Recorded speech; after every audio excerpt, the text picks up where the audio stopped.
Buenas tardes. Les agradezco mucho a Asmedas Antioquia y a ustedes estar aquí presente. Yo soy Alejandro Carvajal, urólogo, andrólogo. Voy a hablarles hoy de hiperplasia prostática benigna, un tema que siempre estará de actualidad para todos los personas de la salud. Este es mi conflicto de intereses. Yo soy conferencista para varias empresas farmacéuticas y de insumos médicos. Y voy a empezar hablando de hiperplasia prostática como una patología normal del envejecimiento de los hombres. Como ustedes pueden ver ahí en la diapositiva, al lado izquierdo hay una próstata normal, al lado izquierdo, perdón, al lado izquierdo y en el centro hay una estructura normal de una próstata, y en el lado derecho se ve unas estructuras que están reemplazando la porción interna de la uretra prostática, que es por donde fluye el flujo de orina y que es el responsable normalmente de los síntomas en el crecimiento prostático. La hiperplasia prostática es una condición muy prevalente, siendo una condición que afecta más del 40% de las personas en la quinta época de la vida, siendo incluso hasta el 90% en la novena década, por lo que se constituye una de las causas principales del síndrome obstructivo urinario bajo. Como ven ustedes aquí en esta diapositiva, la hiperplasia prostática es una condición progresiva que es más frecuente en los pacientes mientras van avanzando en edad y que va afectando la calidad de vida de muchos de los individuos. Es súper interesante también hablar de los cuestionarios que nosotros hacemos como médicos para evaluarla. Hay una cosa que se llama el Índice Internacional de Síntomas Prostáticos, o IPSS por sus siglas en inglés, donde nosotros evaluamos unos síntomas y le damos unas calificaciones y vemos como en los diferentes grupos de edad este porcentaje de este cuestionario se van aumentando porque los pacientes se van afectando su calidad de vida. Con respecto a la prevalencia en la región, esto es un estudio aquí interesante de Naciones Unidas, de la División de Población de Naciones Unidas, donde se muestra que el porcentaje de pacientes afectados por esta patología en nuestro país es interesante con respecto al riesgo al resto de la región. Quiere decir que todos como médicos o como terapeutas alguna vez en la vida vamos a ver algún paciente invariablemente que esté afectado por hiperplasia prostática. En Colombia hay varios estudios, esto es un estudio de población del DANE, donde muestra que los pacientes con más de 65 años, los pacientes que tienen síntomas del tracto urinario bajo, es un porcentaje bastante importante, o este es un número neto bastante importante, lo que obviamente rectifica lo que ya les conté de que vamos a ver pacientes y que vamos a tener probablemente alguna vez algún paciente con esta patología. Con respecto a la etiopatogenia de la HPV, hay varios factores. ¿Por qué se da el HPV? Básicamente hay una alteración en el desequilibrio de los estrógenos y testosterona o en el metabolismo androgénico de los pacientes, de los hombres que estamos envejeciendo.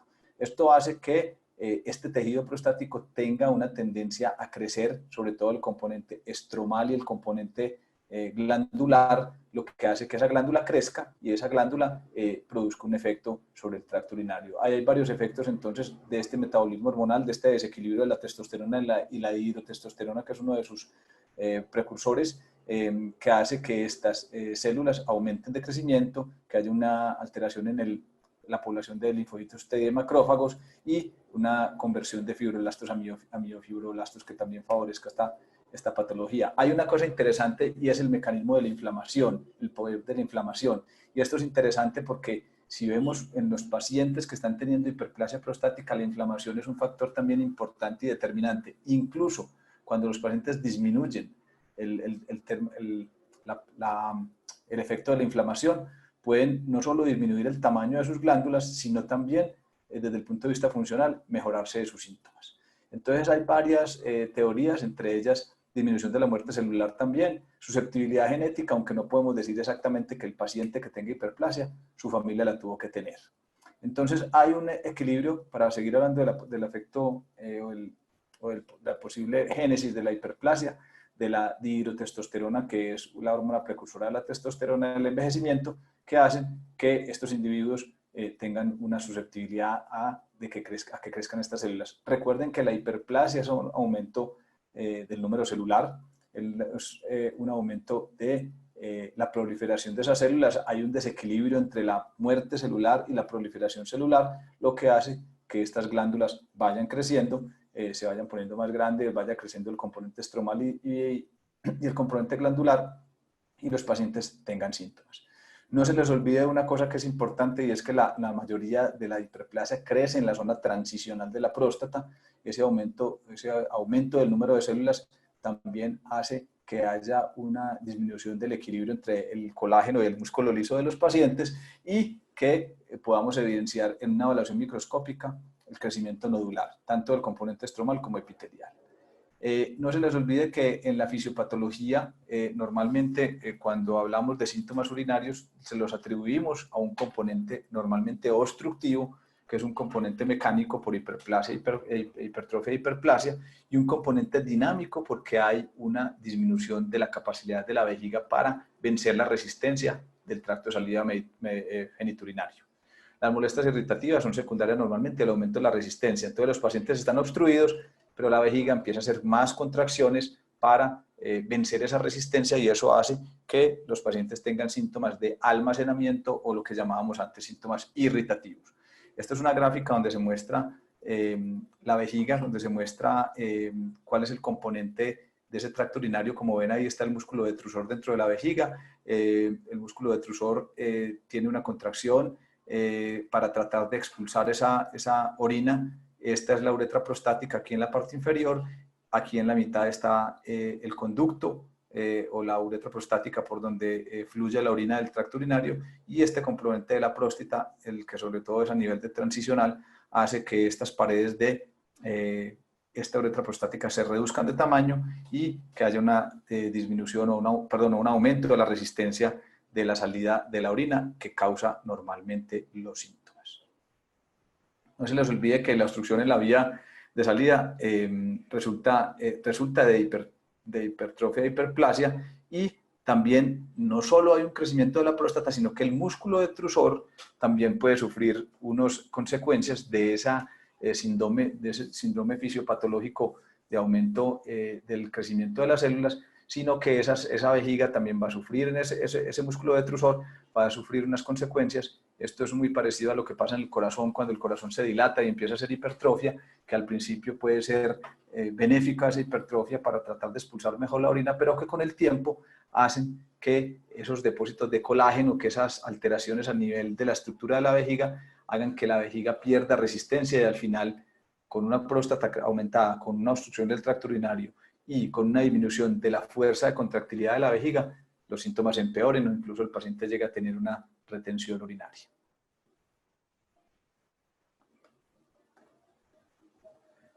No se les olvide que la hiperplasia prostática la hiperplasia prostática daña la vejiga. La hiperplasia prostática cambia o causa alteraciones en la estructura del detrusor por la obstrucción, que el colágeno, el porcentaje de colágeno también aumenta, y la posibilidad de contractilidad de los miocitos también aumenta, de alteración de la contractilidad de los miocitos, lo que hace que este síndrome sea un síndrome progresivo, que sea un síndrome que cada vez deteriore más el tracto urinario, y nuestro papel como médicos es intentar detener ese daño para no tener esos cambios crónicos, esos cambios finales, que lo que pueden hacer es causar una alteración, en algunos casos irreversible, del tracto urinario. En la vejiga, entonces, al principio de esta fase, lo que hay es un aumento progresivo de la masa vesical o de la masa de los miocitos, de las células de contracción del detrusor, pero al final, después de hacer unos cambios morfológicos en una fase de compensación, al final hay un deterioro en la contractilidad de la vejiga y una disminución progresiva en el músculo liso de la pared vesical, los que llega al final a las complicaciones a largo plazo por una distensibilidad deficiente o una alteración de la función contráctil del detrusor, lo que cause una infecciones del tracto urinario, cálculos en la vejiga, retención urinaria, e incluso al final puede llegar el paciente a tener incluso insuficiencia renal crónica. Esto es la apariencia normal de una mucosa vesical de un paciente que no tiene obstrucción, pero como pueden ver aquí en esta foto interesante y muy bonita, pues muy bonita desde el punto de vista ilustrativo, por fisiología, porque nadie quiere tener un tipo de vejiga como estas. Se ve una vejiga completamente trabeculada, con unas líneas y incluso con unos divertículos, que es el caso de una afectación vesical, en algunos casos irreversible, que lleve que el paciente, a pesar, y esto es una cosa que hay que tener en cuenta, cuando los pacientes llegan a este estadio, incluso después de hacer tratamientos quirúrgicos, de remover la próstata, hay pacientes que no logran recuperar su función urinaria normal o su función urinaria habitual, porque los cambios crónicos de la vejiga no permiten que tenga una contractilidad adecuada, a pesar de que se haya vencido la obstrucción, a pesar de que usted haya removido esta glándula y que usted haya hecho una cirugía. Si usted llega a estos estadios finales, probablemente el daño ya está hecho, y esta es la apariencia endoscópica de la vejiga, la misma que, pues, para mostrarles la anterior, esta es una mucosa normal y esta es una mucosa ya con cambios de obstrucción crónica y probablemente irreversibles. No se les olvide que el crecimiento prostático es una patología que normalmente se manifiesta con síntomas. Entonces, estos son los síntomas habituales de la síndrome obstructivo urinario bajo, que es la abreviatura que hay abajo. Los síntomas de vaciamiento o los síntomas que antes llamábamos obstructivos son disminución de la fuerza, calibre del chorro urinario, disuria de esfuerzo, chorro bifurcado, intermitencia, latencia o vacilación, goteo postmiccional y tenesmo vesical. Y los síntomas de almacenamiento o irritativos que llamábamos antes, porque esa clasificación de la terminología cambió, eran polaquiuria, nocturia, disuria de ardor, incontinencia urinaria de urgencia, urgencia miccional o estranguria. Es interesante contarles que muchos pacientes manifiestan unos síntomas u otros dependiendo de la contractilidad de su vejiga, dependiendo de factores individuales, y no siempre podemos esperar un síntoma o el otro en todos los pacientes. Y lo otro importante es que muchas veces podemos tener combinaciones de síntomas de almacenamiento o de vaciamiento en los pacientes a pesar de que tengan crecimiento prostático. Entonces, para resumir, hay pacientes que tienen alteraciones vesicales, hay pacientes que tienen alteración en la contractilidad vesical o pacientes que tienen vejiga hiperactiva y que se manifiestan solamente por síntomas de almacenamiento. Pero es muy difícil en el paciente que está con crecimiento solamente tener un tipo de síntomas o el otro, sino que muchos de esos pacientes se presentan con síntomas mixtos. En la evaluación de los pacientes con síndrome del tracto urinario bajo, deben ser siempre evaluados, tienen que tener una evaluación muy juiciosa antes de un tratamiento médico o quirúrgico para decidir cuál de los pacientes se va a beneficiar o no de esos tipos de tratamientos. Cuando los pacientes los estamos evaluando, les estamos haciendo el interrogatorio. Los antecedentes familiares de patología prostática son interesantes, aunque les digo que esta es una patología que no siempre se manifiesta como de origen familiar. Los antecedentes personales, los fármacos que están utilizando son fundamentales, porque hay fármacos que pueden alterar la contractilidad de la vejiga o que pueden favorecer la vejiga hiperactiva o no. Y en algunos casos utilizamos cuestionarios de valoración sintomática y de calidad de vida. Sobre todo el más importante es el índice internacional de síntomas prostáticos. Bueno, con respecto a la anamnesis, los pacientes es importante preguntar sobre los antecedentes familiares de patología prostática, y no tanto por patología prostática, sino también pensando en cáncer de próstata. Antecedentes personales, fármacos es muy importante, sobre todo porque algunos afectan la función vesical, y los cuestionarios, como lo había mencionado anteriormente, los cuestionarios son fundamentales para evaluar nosotros los clínicos la sintomatología de los pacientes, que algunas veces no es tan fácil centrar a los pacientes solamente con preguntas. Esta es la escala internacional de síntomas prostáticos, donde hacemos unas preguntas que son durante el último mes. Cada una tiene una calificación, y al final lo que hacemos es tratar de cuantificar esos síntomas para clasificarlos en leves, moderados o severos. Hay una última pregunta, que es la pregunta de la calidad de vida, que es fundamental y siempre deberíamos hacerla a nuestros pacientes, porque le preguntamos cómo se sentirían si tuvieran que pasar el resto de la vida con esos síntomas prostáticos como los tiene ahora. Va entre encantado, muy satisfecho, más bien satisfecho, satisfecho, bien satisfecho, hasta fatal. Es muy importante para clasificar, porque algunas veces pacientes con síntomas leves o moderados tienen pregunta de calidad de vida muy alterada. Al examen físico es fundamental hacer una evaluación, obviamente mucho más enfocada en el sistema genitourinario. Hay que hacer una palpación abdominal, descartar que haya un globo vesical. Esto generalmente es en estadios ya finales obstrucción urinaria, exploración de los genitales externos para descubrir alguna alteración, por ejemplo una hipospadia, una obstrucción del meato urinario, fundamental, con eso solo se puede hacer un diagnóstico de unos síntomas urinarios que no sean explicados por el crecimiento prostático. La exploración neurológica podría, con la determinación del reflejo vulvocavernoso o anal superficial, también pensar en una alteración del mecanismo neurológico, y el tacto rectal es fundamental para valorarse el tanto tamaño, límites, consistencia, movilidad o presencia de nódulos, o si hay dolor a la palpación o fluctuación en la evaluación prostática. El tacto rectal sigue siendo un factor fundamental para nosotros los urólogos con respecto a también mirar si hay posibilidades de algún nódulo sospechoso de cáncer de próstata, pero también para determinar el tamaño de la glándula y en algunos casos escoger o tratar de definir cuál tipo de terapia médica se beneficia al paciente. No se les olvide que aquí arriba en la gráfica muestro una globo vesical ya con un paciente con una notable masa abdominal por crecimiento y por obstrucción prostática. Los exámenes complementarios que usted podía hacer en un paciente con crecimiento prostático están el uroanálisis urocultivo, la función renal, la glicemia, el antígeno prostático específico, el PSA, que es el antígeno prostático, y la ecografía de vías urinarias. Quiero detenerme aquí un poquito en contarles que normalmente la glicemia es optativo, algunas veces el uroanálisis también, el antígeno en caso de paciente que aplique por la edad que tiene, pensando en el riesgo de cáncer de próstata, y la ecografía de vías urinarias quería decir que la mayoría de las veces la solicitamos por vía suprapúbica, no hay que pedir una ecografía transrectal, no es necesario, porque además la ecografía por vía suprapúbica en vez de la transrectal nos da una información también de la vejiga y de los riñones, lo cual podría ser también importante. Además que podría medirse el residuo polmiccional, que sería otro de los factores también a evaluar en algunos pacientes que tienen obstrucción del tracto urinario. Otros exámenes opcionales, la flujometría, estos son exámenes más del especialista, es un examen muy sencillo de medición del flujo urinario y del tiempo. El diario miccional en los casos donde los pacientes tienen aumento de la frecuencia urinaria diurna y nocturna muy notable o hay una disfunción miccional de origen neurogénico, y ya hablamos un poquito de que no hay una indicación muy clara de la ecografía transrectal.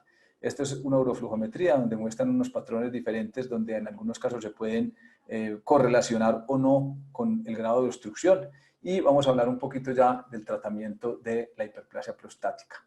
Los objetivos del tratamiento en la hiperplasia prostática básicamente es, el primero de todos es disminuir los síntomas urinarios. Segundo es mejorar la calidad de vida y otros de los síntomas o otros de los objetivos del tratamiento podrían ser disminuir el volumen prostático, aumentar el flujo urinario máximo, prevenir complicaciones y minimizar los efectos adversos, sobre todo cuando ya los pacientes están en tratamiento médico. Entonces, los pacientes deberían irse a un tratamiento. Obviamente, cada tratamiento está individualizado, todos los pacientes tienen alguna indicación de un u otro tratamiento y hay que tener varias cosas en cuenta, como entre ellas el perfil de efectos secundarios, los factores de riesgo de progresión de la enfermedad, si esto va a afectar el curso o no de la enfermedad, cuáles tratamientos tienen adherencia y cuáles no, y también hay que preguntar por la esfera sexual. Esto es fundamental en el paciente porque normalmente es un paciente que está envejeciendo y que también tiene compromiso de la función sexual. El manejo conservador, el manejo no farmacológico, se basa básicamente en cambios del estilo de vida. Es un tratamiento más educativo para el paciente, es un tratamiento donde generalmente se tratan de mejorar las condiciones metabólicas del paciente, su estilo de vida, disminuir su ingesta de líquidos, restringir la cafeína y el alcohol es muy importante porque esos son síntomas o esos son factores que aumentan los síntomas en muchos pacientes y lo pueden confundir al clínico. Revisión de medicamentos crónicos. El reentrenamiento vesical me refiero más a tener que el paciente tenga un hábito miccional frecuente, que tenga un hábito miccional que no sea anómalo, y el manejo del estreñimiento también en algunos pacientes puede tener un impacto sobre la sintomatología urinaria.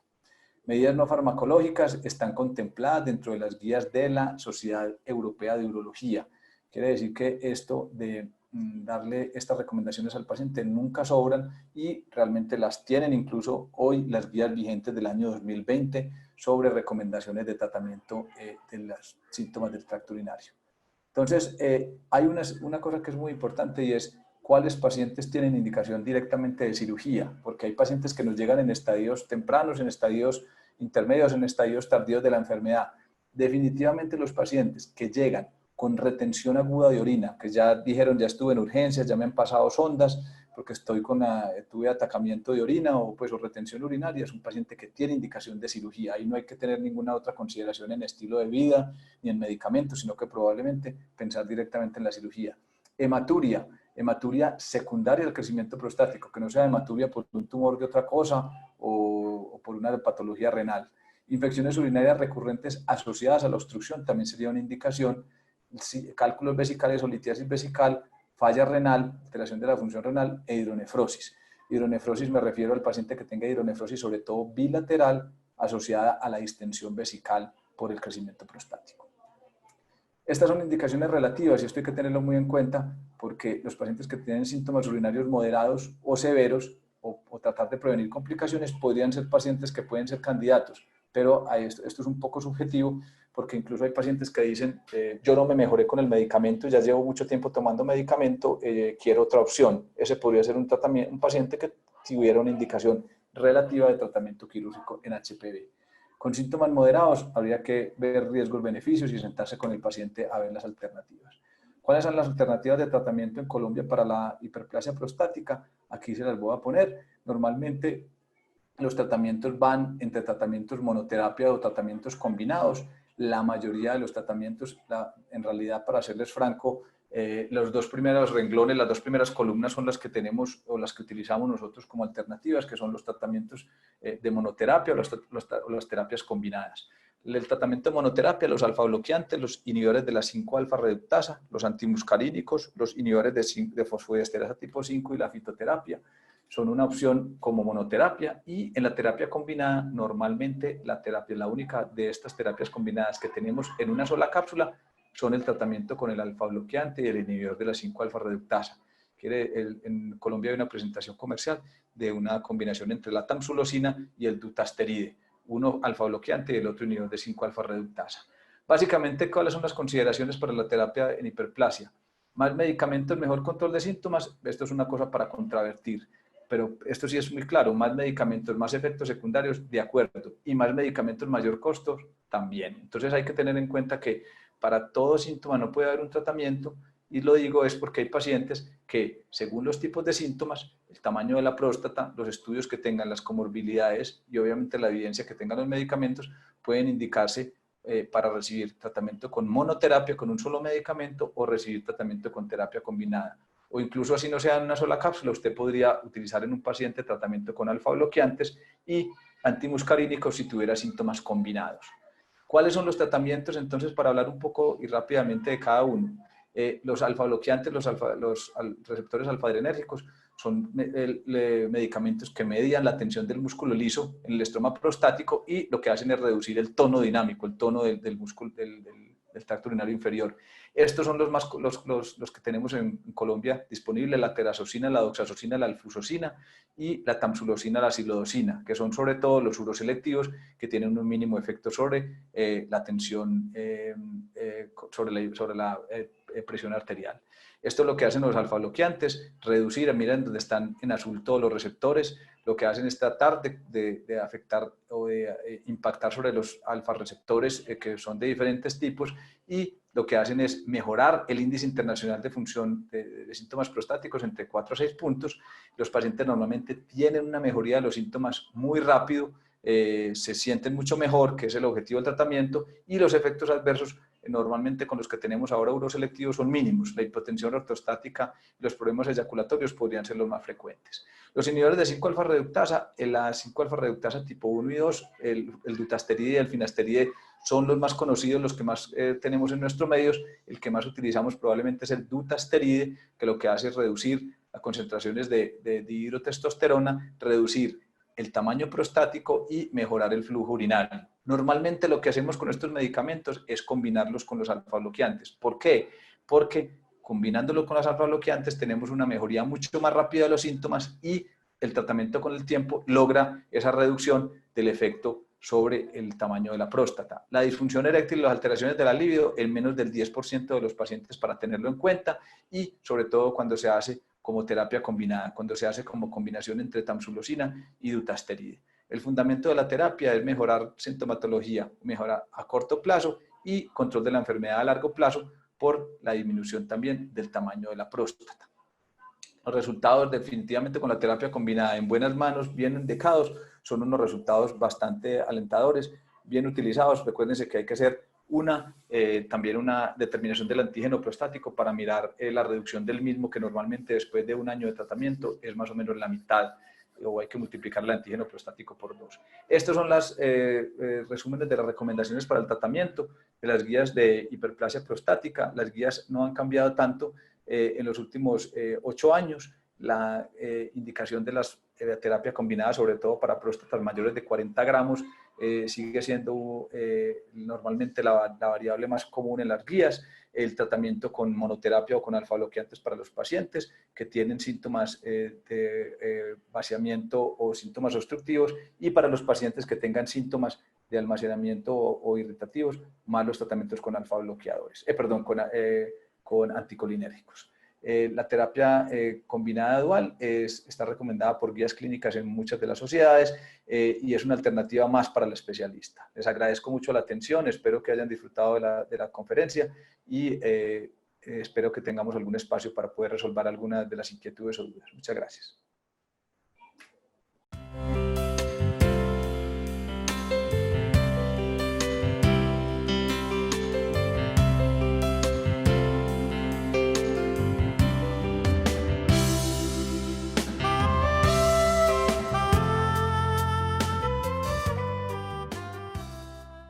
Los hábitos saludables salvan vidas. Realizarse el autoexamen, dejar de fumar, evitar el exceso de alcohol, tener relaciones sexuales seguras, realizar deporte, alimentarse saludablemente, son hábitos que previenen un alto porcentaje de todos los casos de cáncer. Unidos podemos vencer el cáncer.